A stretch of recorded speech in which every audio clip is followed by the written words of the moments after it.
My goal was always to end the death penalty one case at a time, and to say, how can I keep this person from getting a death penalty, and then keep the next person and keep the next person, to the point that we just will realize we don't even need it in Virginia anymore.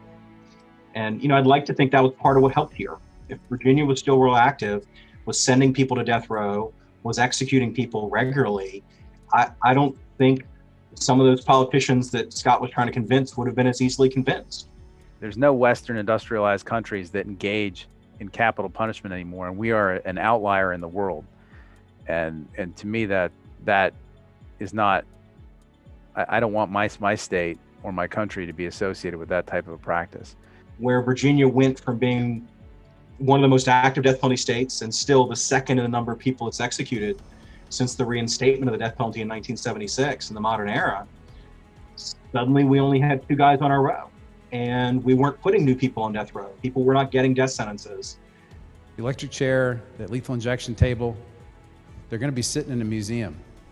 They're going to be sitting next to the stocks from Jamestown and Williamsburg. They're going to be sitting next to the slave auctioneer block that they're taking off the streets in Fredericksburg just recently. This thing's going to be a museum piece, and people are going to look back and wonder how it was we ever used these things.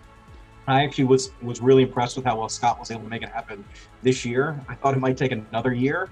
I could see that what I thought was the momentum really building for it, but there were a couple really reticent folks that you could see, I think, who were colleagues of Scott's in the Senate. They were having a hard time getting his bill out of judiciary that way, and that seemed like the big hurdle. Clerk will close the roll. Ayes 21, no 17. Ayes 21, no 17. Senate Bill 1165 passes. Getting rid of it really sort of lifted a weight for a lot of people, and a lot of people feel connected to it, even though it doesn't affect them.